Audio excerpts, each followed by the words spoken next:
Mahal na mahal ka sa hinyaring bata pagdating sa Maynila. Tayo ay dito sa Showcase of Talents na ginaganap ng Council for the Welfare of Children together with the NCCA. Ito po ay isa sa aming closing activity dahil ang Nobyembre ay National Children's Month. Ang National Children's Month ay dati po ay Oktubre, pero sa bisa ng bagong law na 10661, ang ating selebrasyon ay nagiging Nobyembre na.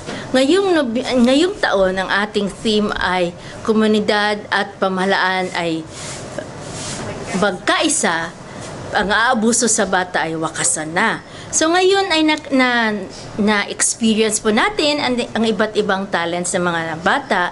Mayroong mga kumanta, mayroong nagrondalya, at mayroon ding sumayaw na iba't ibang sayaw. Yung isa natin grupo ay yung Muslim dance, at ang pinakahuli at nagpapaindak po sa ating lahat ay yung makabagong pagsayaw ngayon, yung modern dance. Masayang-masaya po ang Council for the Welfare of Children kasi naipakita po natin na we have to develop the talents of our children, because by empowering them, we would be assured that they would be able also to advocate for their own rights, ang karapatan nilang mga bata, lalo na ang karapatan nilang mag-participate sa mga activities kagaya nito para balang araw they could even be advocates for themselves, at sila po ay magpa-participate sa mga decision making, sa mga gawain na para po sa kanila.